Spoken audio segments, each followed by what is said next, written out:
Bonjour, bienvenue à la réunion d'information du contrat groupe du Centre de gestion du Pas-de-Calais sur la prévoyance, le maintien de salaire.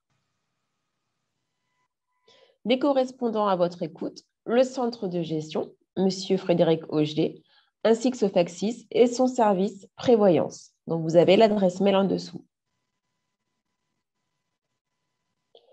Le centre de gestion a relancé une mise en concurrence pour la protection sociale complémentaire pour le risque prévoyance par le biais de conventions de participation pour une durée de 6 ans, donc allant du 1er janvier 2022 au 31 décembre 2027.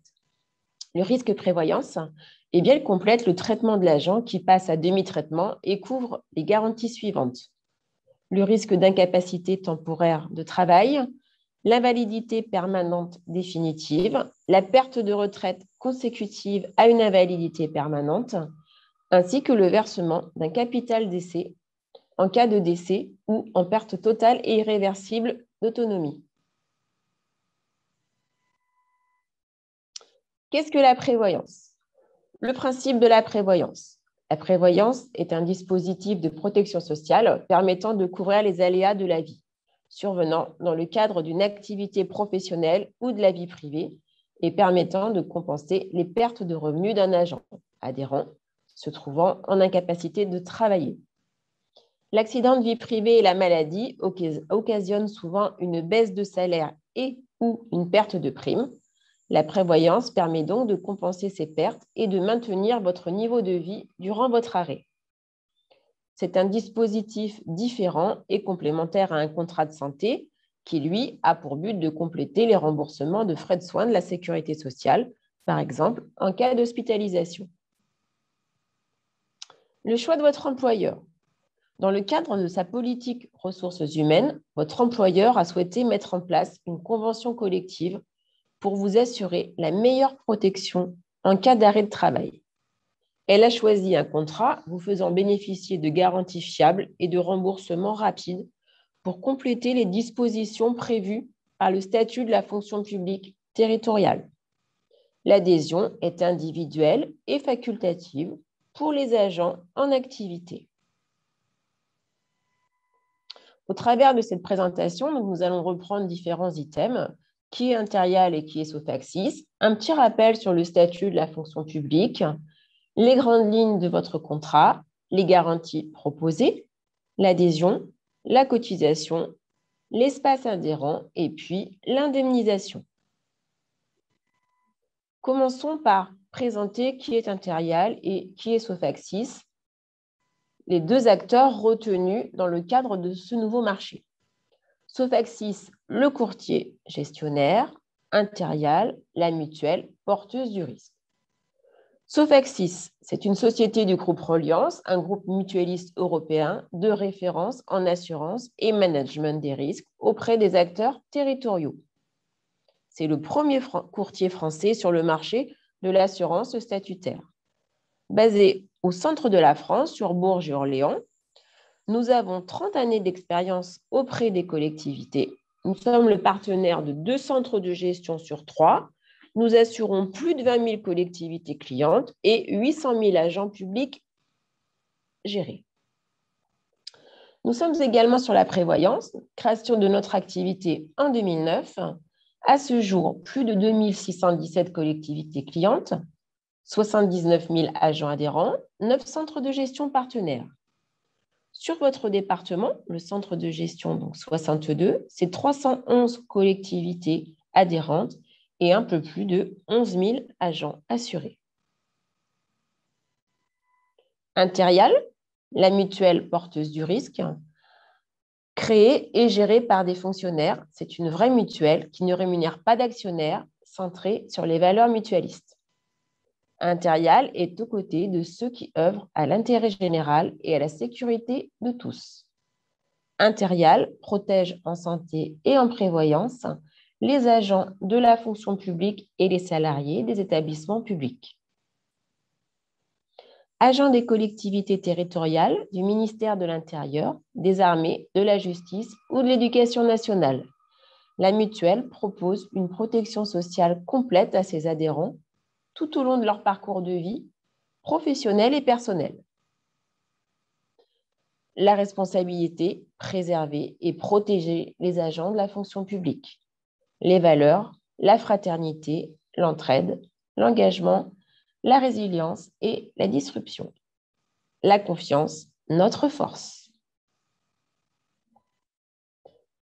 Après cette brève présentation, je vais vous faire un rappel sur le statut de la fonction publique, vous montrer les dispositions en cas d'arrêt de maladie pour les agents, tout d'abord titulaires ou stagiaires en CNRACL.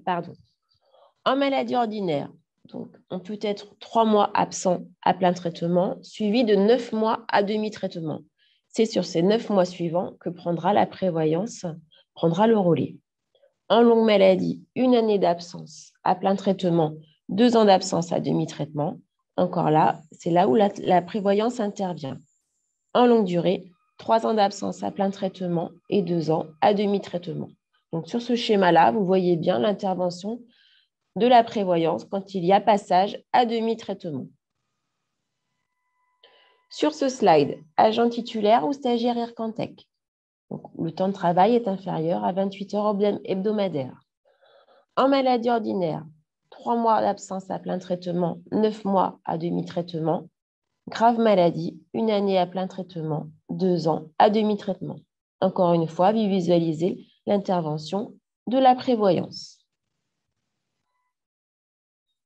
Pour les agents non titulaires IRCANTEC, nous avons les différents schémas en fonction de l'ancienneté de l'agent. Donc, vous avez sur le côté gauche toujours la première partie à plein traitement, suivie de la partie à demi-traitement, qui va de 1 mois, 2 mois, 3 mois, en fonction de l'ancienneté. Et puis, pour la maladie grave, donc c'est toujours 1 année à plein traitement et 2 ans à demi-traitement. Disposition en cas de décès. Vous avez sur ce schéma la répartition du capital décès selon les ayants droit. En tant qu'agent de la fonction publique, si vous décédez, les ayants droit bénéficient d'un capital décès. Ce capital décès, il y a tout un schéma par rapport aux bénéficiaires qui est régi par le statut de la fonction publique. Donc, qui sont les ayants droit du capital décès? Eh bien, c'est le conjoint uni par le mariage ou le partenaire lié par un PACS conclu plus de 2 ans avant le décès, suivi des enfants à charge de moins de 21 ans ou majeurs infirmes non imposables sur le revenu. Dans le cadre précis, 1/3 du capital pour le conjoint ou le partenaire lié par un PACS et 2/3 pour les enfants, répartis en parts égales. S'il n'y a pas de conjoint, le capital décès est versé donc aux enfants à charge de moins de 21 ans ou majeurs infirmes non imposables sur le revenu. S'il n'y a pas d'enfant, on ira voir les ascendants du premier degré non imposables et voir après les ascendants du second degré également non imposables sur le revenu. Et vous avez en bas du schéma à chaque fois la répartition en pourcentage. Donc en statut, si l'agent n'a pas d'ayant droit, aucun capital décès n'est versé. On attire votre attention sur le fait que depuis le 6 novembre 2015, le montant du capital s'élève à 4 fois le montant prévu par le régime général révisable au 1er avril. Et depuis le décret de février 2021, le capital s'élève à 1 an de traitement plus les primes. Nous allons maintenant aborder les grandes lignes du contrat. Les bénéficiaires et la couverture. Tous les agents en activité de service, titulaires et stagiaires affiliés à la CNRACL ou IRCANTEC, les non-titulaires sur emploi permanent peuvent bénéficier de cette couverture. Les fonctionnaires et agents contractuels de droit public et de droit privé inscrits à l'effectif de la collectivité, les agents détachés auprès de la collectivité, les agents mis à disposition de la collectivité sous réserve d'obtenir l'autorisation de l'employeur dont ils dépendent, et puis les agents intercommunaux avec plusieurs employeurs doivent également remplir un BIA par employeur. Le traitement de référence va être au choix de l'agent, soit le traitement de base plus la nouvelle bonification plus le régime indemnitaire, ou alors le traitement de base indiciaire plus la nouvelle bonification. C'est vous qui avez la main pour choisir. Pour ce qui est de la couverture, une couverture de base en incapacité et en option et donc au choix de l'agent, l'invalidité, la perte de retraite consécutive à une invalidité, et là vous aurez le choix d'un versement en rente ou en capital, ce qui est nouveau, et puis le décès. Vous aurez également 4 niveaux d'indemnisation au choix, en 95%, 90%, 85% ou 80% du traitement de référence. On vous rappelle que pour le capital décès versé, quel que soit le pourcentage choisi, le montant correspond bien à 100% du montant du traitement de référence nette. La mise en place de ce dispositif. Le dispositif va prendre effet au 1er janvier 2022 et se terminera au 31 décembre 2026. Les garanties prennent effet. Alors, au 1er janvier 2022, pour les agents en activité normale de service remplissant le bulletin individuel d'adhésion avant le 31 décembre 2020.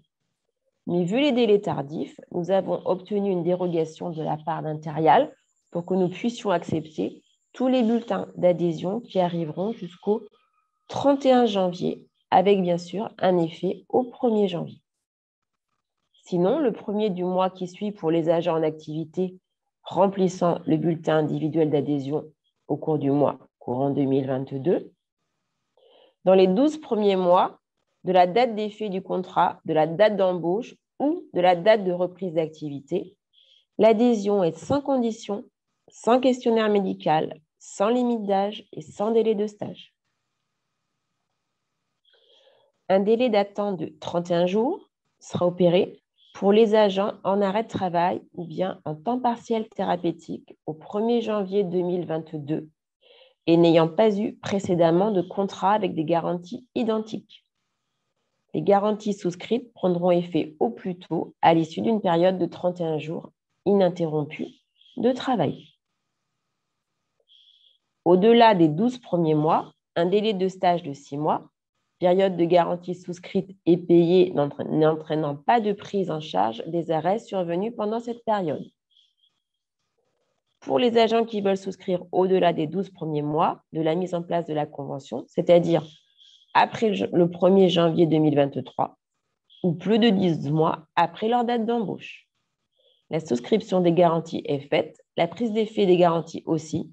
Par contre, tout sinistre qui survient pendant les 6 mois de stage ne donnera lieu à aucune indemnisation pour les agents qui souhaitent souscrire de nouvelles garanties.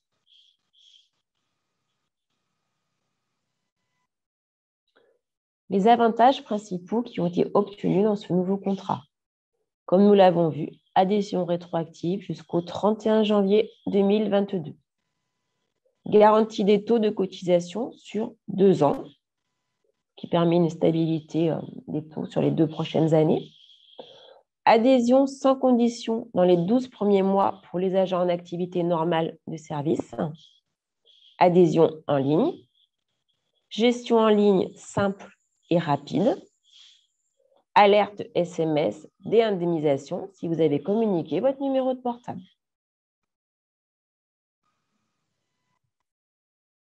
Je vais maintenant vous présenter les garanties proposées. Tout d'abord, l'incapacité temporaire de travail.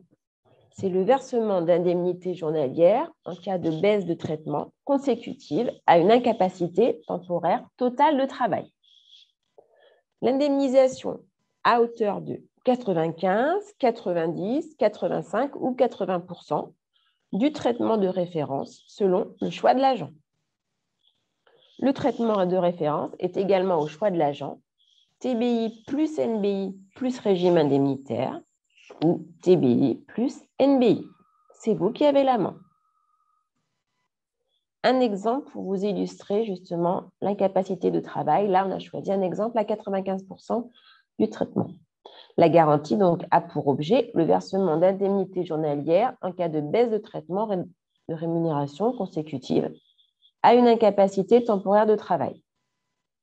Vous avez l'exemple pour un maintien du traitement net à 95%.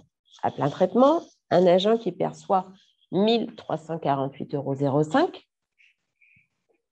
qui passe à demi-traitement, donc, aura 674,04 € de versés par l'employeur.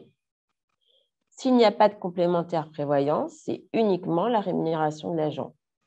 Par contre, si l'agent a souscrit la prévoyance, eh bien, nous viendrons compléter à hauteur de 95% du traitement net, soit 606,61 € complémentaires. Donc, l'agent aura bien 1 280,65 €, ce qui correspond à 95% du traitement net. Voilà. Le contrat de prévoyance permet de maintenir le niveau de vie. Sur cet exemple-là, on a un petit exemple concret d'un agent de 34 ans, agent titulaire CNRACL, qui gagne, comme on l'a vu précédemment, les 1 348,05 € par mois. Cet agent, il a eu tout d'abord un premier arrêt de 8 jours, et puis après, il se casse la jambe, et il a un arrêt de 112 jours. Donc, on voit qu'il aura été arrêté 4 mois, soit 120 jours. Un petit rappel, les 90 jours d'absence à plein traitement, ou à partir desquels nous calculons donc, le demi-traitement, ces 90 jours d'absence sont considérés sont à prendre en compte sur une année glissante. Voilà. Donc, après 90 jours d'arrêt, l'agent perçoit son demi-traitement. Donc là, voilà, l'exemple vous montre que l'agent perçoit 674,04 € par l'employeur et puis la prévoyance vient compléter à hauteur de 606,60 €. L'invalidité permanente définitive. C'est le versement d'une rente mensuelle en cas d'invalidité permanente survenue avant l'âge légal de départ à la retraite. Les conditions de reconnaissance. Pour les agents relevant du statut de la fonction publique, c'est la mise à la retraite pour une invalidité par les organismes conséquents. Ou pour les assurés qui relevant du régime général de la sécurité sociale, c'est être atteint d'une invalidité non imputable au service, classée en 2e ou 3e catégorie. L'indemnisation sera à hauteur du pourcentage que vous aurez choisi, donc 90, 95, 85 ou 80% de la rémunération nette de référence au jour de la mise en retraite pour invalidité. Petite précision, cette rente sera versée jusqu'au départ en retraite pour vieillesse.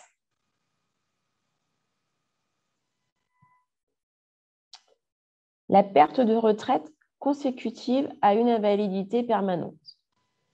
C'est le versement d'une rente mensuelle viagère qui vient en complément de la pension de retraite servie par le régime vieillesse de l'assuré en cas d'invalidité permanente survenue avant l'âge légal d'ouverture des droits à la retraite.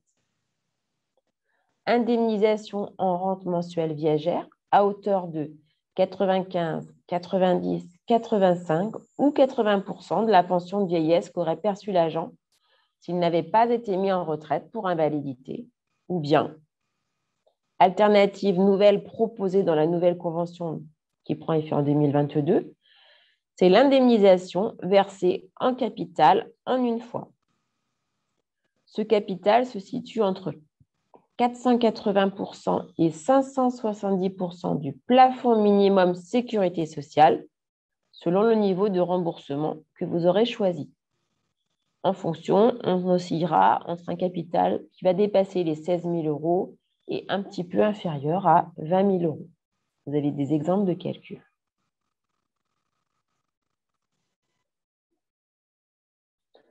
La perte de retraite consécutive à la validité permanente. Encore une fois, un petit graphique pour vous montrer ce qu'il en est. On a l'exemple d'un agent qui commence à travailler à 20 ans et qui cumule là 32 annuités. Exemple pour une garantie à validité à 95% et une perte de retraite à 95%. On reprend toujours le même montant, un traitement de 1 348 € net. Estimation de la retraite hors invalidité, 1 150,09 €. L'agent, suite à un souci de santé, est mis en retraite pour invalidité. Donc, la part versée par la caisse invalidité, vous le voyez, c'est 770,31 €. Si cet agent n'a pas pris de complémentaire prévoyance, ce sera son unique rémunération. Or, s'il a pris la perte de retraite, jusqu'à son âge théorique de mise en retraite pour vieillesse, on va venir compléter à hauteur de 95% du traitement net. Donc, aux 770 €, on va venir verser le contrat prévoyance 510,15 €. Mais une fois que l'agent aura atteint l'âge de partir en retraite, on vient compléter cette fois-ci à hauteur de 95% de la pension nette de vieillesse, soit 322,28 €. Donc, il y a bien, ce qu'il faut voir, c'est une différence avant l'âge de la retraite et puis après l'âge de la retraite. L'invalidité et perte de retraite consécutive à une invalidité. Donc voilà, nous avons de nouveau un exemple concret d'un agent de 52 ans qui gagne 1 300 € net par mois. Donc vous voyez, jusqu'à 62 ans, l'agent percevra 555 € de complément de traitement en invalidité par son contrat. Donc, on est bien au total sur 1 235 €, ce qui fait 95% de 1 300 €.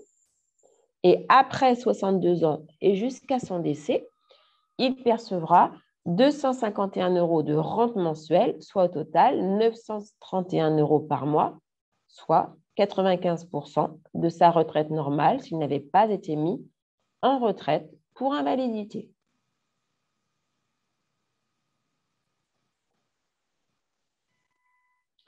Le décès ou perte totale et irréversible d'autonomie. C'est le versement d'un capital, c'est 100% de la rémunération annuelle nette. Liberté de choix du bénéficiaire ou des bénéficiaires en cas de décès. Le capital est non imposable et hors succession. Ce document, c'est la désignation des bénéficiaires. Sur ce document, vous devrez le compléter de manière très lisible et complète. Les noms, prénoms et date de naissance avec l'adresse complète, le lieu de naissance, l'ordre de priorité et la répartition du capital. La répartition par ordre de priorité doit être égale à 100%. Donc, vous devez bien indiquer l'ordre, vos choix par rapport à l'ordre du versement du capital décès. La désignation des bénéficiaires fait l'objet d'une vérification afin de valider sa conformité. Ce document étant très important, nous vous remercions d'être vigilants et puis nous vous rappelons quelques points. Au niveau des bénéficiaires, donc il faut que ce soit vraiment très complet. Nom, prénom, adresse complète, date de naissance. Pas d'utilisation de correcteurs de type Tipex ou Blanco. Il ne faut pas de rature. Pas d'écriture avec des couleurs d'encre différentes. Daté et signé, ça c'est indispensable. Pas de photocopie du document, il faut un original. Absence de la répartition du capital. Donc là encore, c'est très important, donc il faudra faire attention. Et puis bien veiller à l'ordre des priorités, de manière à ce que ce ne soit pas non cohérent.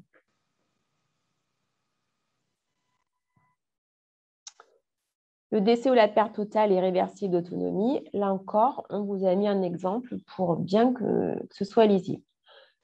Un agent de 32 ans qui gagne 1 350 € net, soit à l'année 16 200 €. Ce monsieur, marié et père d'une petite fille, décède brutalement. Donc, au titre du statut de la fonction publique, la collectivité verse à l'agent les 13 888 €, qui sont décomposés 1/3 pour l'épouse, soit 4 629 €, et 2/3 pour la petite fille, 9 529 €. Ce monsieur ayant souscrit la garantie optionnelle capital décès et ayant désigné son épouse comme bénéficiaire, mais l'épouse perçoit en plus 16 200 € de capital décès. Donc, elle avait touché initialement les 4 629 plus les 16 200 €, ce qui fait un versement global de 20 815 €. Donc, le capital décès permet de protéger ses proches. Nous allons maintenant passer à l'adhésion. Comment adhérer au contrat? Comment adhérer au mieux? Eh bien, privilégier, si possible, les adhésions en ligne avec signature électronique et remplissage du feuillet de désignation des bénéficiaires pour la garantie décès. C'est important vu les délais qui sont un petit peu courts et puis vu le nombre de bulletins que nous allons devoir traiter, car vous êtes de nombreux agents dans votre département, ce qui est très bien.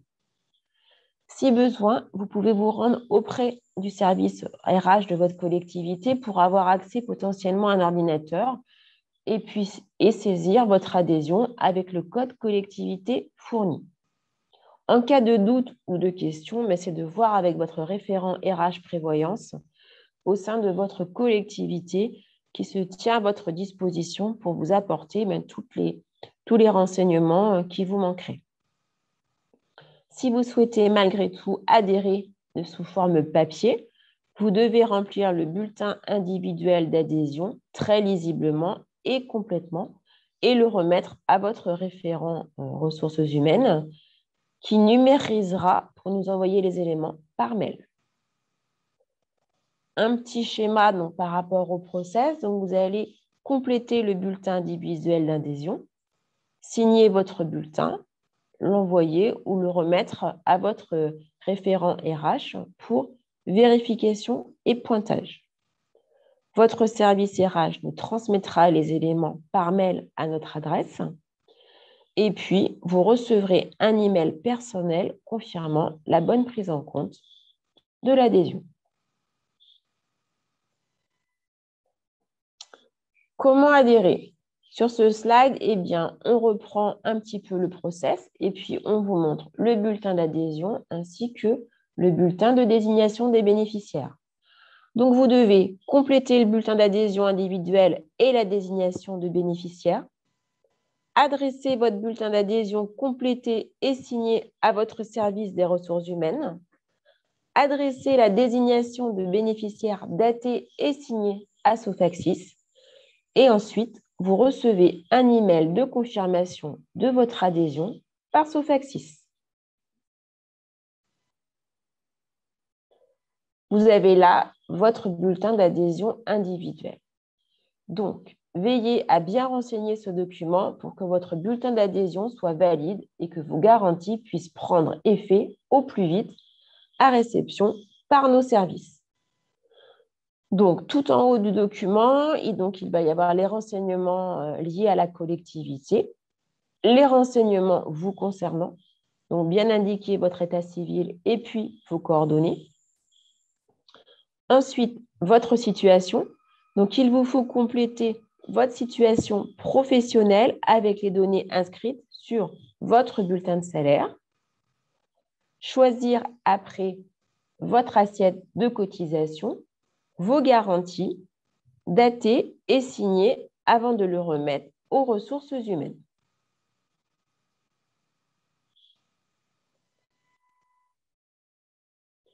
L'adhésion en ligne. Alors, certains d'entre vous connaissent peut-être notre site, ils étaient déjà adhérents au contrat et puis qu'ils avaient déjà adhéré en ligne. Donc là, nous vous montrons votre espace adhérent. Donc, pour adhérer en ligne, votre service de ressources humaines reçoit un identifiant qu'il va vous communiquer pour que vous puissiez vous authentifier en tant qu'agent du groupement sur l'espace adhérent. Vous allez vous connecter au site Sofaxis sur l'espace adhérent. Vous allez compléter votre adhésion en ligne et signer électroniquement. Votre service de ressources humaines recevra l'information que l'agent a réalisé une adhésion en ligne. Et en tant qu'agent, vous recevez un email de confirmation de votre adhésion avec le lien pour créer votre espace adhérent. Tout en bas, on vous indique que l'agent accède à l'espace client Sofexis et se connecte à l'environnement futur adhérent à l'aide du code d'accès communiqué par la collectivité.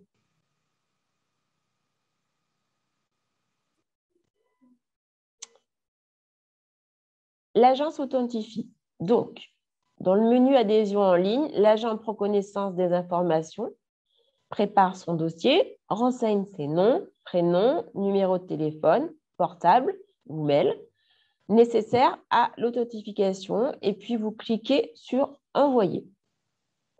Ensuite, l'agent reçoit un mail qui lui permettra de se reconnecter si nécessaire. En dessous, vous pourrez visualiser une petite vidéo qui montre comment se passe l'adhésion. Et puis, on vous montre sur le côté droit comment adhérer, quelles sont les étapes et puis les champs à remplir. Le contrôle. Dans l'environnement DocuSign, après avoir vérifié le numéro de téléphone, l'agent clique sur « Envoyer le SMS ». Il reçoit un code sur son téléphone portable et il renseigne le code reçu et le confirme. L'agent accède à l'écran de saisie. En sélectionnant « Continuer », il accède au formulaire. Et vous voyez que le formulaire est exactement identique à ce que je vous ai montré précédemment sur la version papier. L'agent complète son bulletin d'adhésion. Il renseigne les éléments demandés et choisit sa formule de garantie.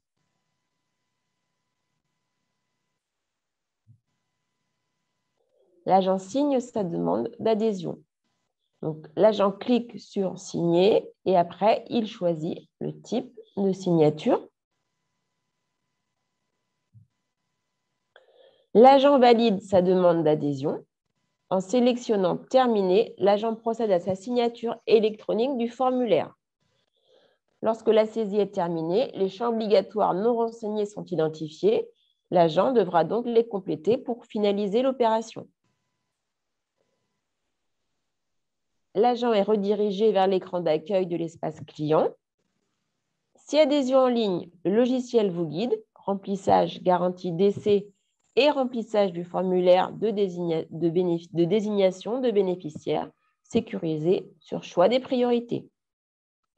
Si c'est une adhésion papier, au besoin d'un nouveau formulaire vierge de désignation, il faut vous connecter à votre espace client pour imprimer et ou demander à votre service RH si ce n'est pas pour une adhésion en ligne. La demande est transmise à l'employeur. L'interlocuteur RH désigné reçoit un mail avec un lien d'accès au formulaire et il consulte le formulaire.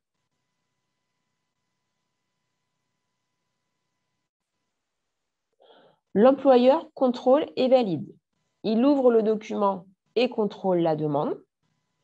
Il signe le document suivant son choix de signature et valide sa saisie.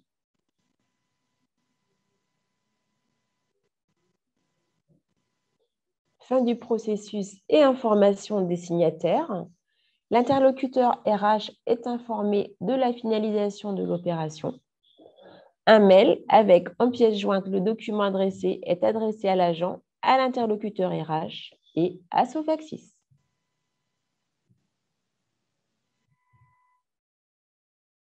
Je vais maintenant vous présenter la cotisation. Les taux éclatés par garantie et pourcentage de remboursement. Vous avez donc sur ce document l'assiette de cotisation, donc au libre choix de l'agent, TBI, NBI plus RI, donc avec régime indemnitaire, ou TBI plus NBI sans régime indemnitaire. Sur le côté gauche, vous avez les prestations. Comme nous l'avons vu précédemment, la garantie incapacité temporaire de travail, maintien de salaire, garantie invalidité permanente totale, garantie perte de retraite consécutive à une invalidité permanente totale sous forme de rente, garantit perte de retraite consécutive à une invalidité permanente totale sous forme de capital. Puis, la garantie décès ou perte totale et irréversible d'autonomie. À côté, vous avez les 4 niveaux d'indemnisation, 80, 85, 90 et 95%. Donc, vous voyez que pour une garantie, vous avez finalement 4 taux qui correspondent aux 4 pourcentages. Donc, c'est parmi ces garanties et les pourcentages que vous allez devoir faire vos choix. Un petit récapitulatif pour vous indiquer que les 4 garanties, incapacité, invalidité, perte de retraite à 85%, donc 10% de remboursement de moins que ce que vous aviez précédemment, plus le capital décès, représente un budget identique à ce que vous aviez précédemment. On est sur un taux global de 2,13% contre 2,18% actuellement. Et les 4 garanties, incapacité, invalidité, perte de retraite à 90%, plus le capital décès, également sur un budget identique, 0,02 de plus, ça fait un taux global de 2,20 contre 2,18. C'est juste des petits points pour vous montrer les comparaisons par rapport au contrat précédent. Donc, chaque agent choisit librement son niveau de remboursement souhaité en colonne et ses garanties parmi les 5 proposées dans la colonne de remboursement. Son assiette, TBI plus NBI plus RI ou TBI plus NBI. Donc, ce sont ces informations que vous allez retrouver sur le bulletin d'adhésion individuelle.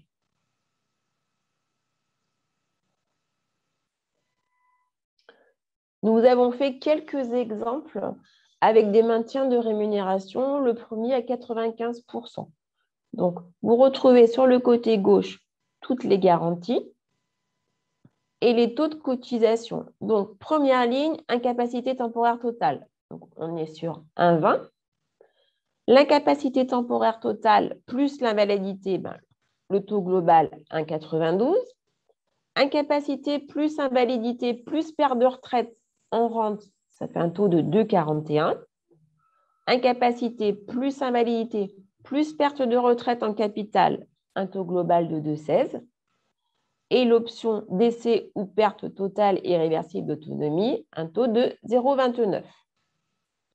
Donc, à côté de cela, on a pris 3 seuils de rémunération, 1 500 €, 1 800 € et 2 000 €. Donc, en fonction des formules que vous allez prendre, que vous allez choisir, vous avez le pourcentage global. À titre d'exemple, les 4 garanties avec perte de retraite en rente représentent un taux global de 2,70%. Pour un salaire de 1 500 €, ça fait une cotisation de 40,50 € ou de 48,60 € pour 1 008 ou 54 € pour 2 000 €. Prendre les 4 garanties avec la perte de retraite en capital représente un taux de 45 qui entraîne une cotisation de 36,75 € ou 44,10 € ou 49 € en fonction du salaire. À ces montants de cotisation, il vous faut déduire la participation employeur. Donc, si vous avez une participation de 10 €, à titre d'exemple, eh bien la cotisation de 40,50 €, c'est finalement 30,50 €. Au lieu de 48,60 €, c'est 38,60 €. Donc, voilà. Pensez bien, une fois que vous avez fait vos simulations, à déduire la participation employeur. Vous avez sur ce slide les mêmes exemples avec une rémunération à 90%. On a pris les mêmes schémas. La même chose pour 85% et la même chose à 80%. Nous allons maintenant passer au prélèvement. Vous n'avez aucune démarche à faire. La cotisation est directement prélevée sur le salaire par la collectivité.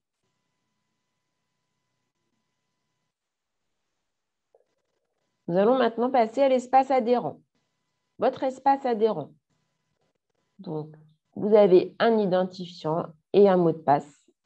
Vous allez avoir sur cet espace adhérent l'ensemble des services et des documents. Et vous allez pouvoir consulter vos indemnisations.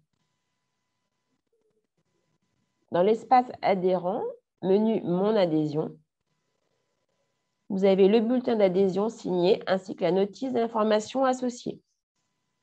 Vous allez pouvoir sur ce site consulter vos documents contractuels et également télécharger vos formulaires. Vous pourrez également, en cas de modification, télécharger les formulaires pour les mettre à jour. Ils sont tous téléchargeables. Au niveau de mes indemnisations, donc si vous avez communiqué votre numéro de portable, nous pourrons vous envoyer des petites alertes SMS pour tout versement d'indemnisation. Vous savez ainsi quelles sont les sommes qui arrivent sur votre compte bancaire. Nous allons maintenant aborder l'indemnisation. Donc, les étapes pour un bon remboursement. Donc, la collectivité constitue le dossier de demande d'indemnisation. La collectivité envoie le dossier à Sofacsis via Internet. Sofacsis traite la demande au maximum sous 5 jours ouvrés. Le règlement se fait directement sur le compte bancaire ou postal de l'agent, avec en plus, bien évidemment, les délais bancaires de chaque banque. Et après, il y a un dépôt et visualisation sur l'espace client du calcul détaillé de l'indemnisation, d'où l'importance de créer votre espace client. Réception par SMS sur le portable de l'agent, si vous nous l'avez communiqué. Et après, possibilité de créer un compte Internet pour suivre vos remboursements. Vous avez là donc tout le schéma, le process pour vos remboursements. Parlez-en autour de vous. Les documents sont disponibles auprès de votre service ressources humaines. Vous pouvez contacter votre interlocuteur ressources humaines. Je vous remercie pour votre attention et je vous souhaite une excellente journée.